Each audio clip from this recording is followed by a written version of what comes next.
ce qui est intéressant à voir, c'est que là, on est dans une élection où on a 3 candidats. Il y en avait déjà 3 précédemment lorsque Laurent Wauquiez a été élu. Hein. Il y avait Maëlle de Calan, Florence Portelli à l'époque. Et encore avant, c'était Nicolas Sarkozy, Bruno Le Maire et Hervé Mariton. Je me rappelle avoir suivi cette élection.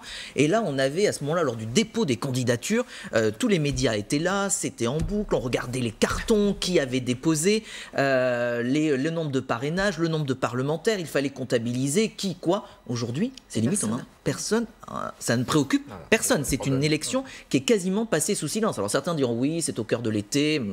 Non, c'est finalement qu'elle a beaucoup moins d'intérêt, beaucoup moins de suspense, cette élection, pour la présidence du parti Les Républicains. Certains diront ça tient au pédigré, au palmarès, au CV des différents candidats, disant que ça n'aura pas de surprise au final, puisque tout le monde dit que ça sera Christian Jacob qui sera élu. C'est lui vous avez réussi à ménager le suspense un petit peu longtemps, parce que vous n'avez pas tout de suite parlé de lui. Qui tiendrait la corde, c'est lui qui a recueilli le plus grand nombre de parlementaires. Il en fait il a fait les 10, c'était le seuil requis. Il y en a plus d'une centaine. Le nombre de militants aussi, c'est Christian Jacob qui en a le plus. En même temps, ça fait presque 10 ans qu'il est à la tête du groupe UMP, les Républicains, à l'Assemblée nationale. Donc il connaît très bien les élus, les territoires, etc.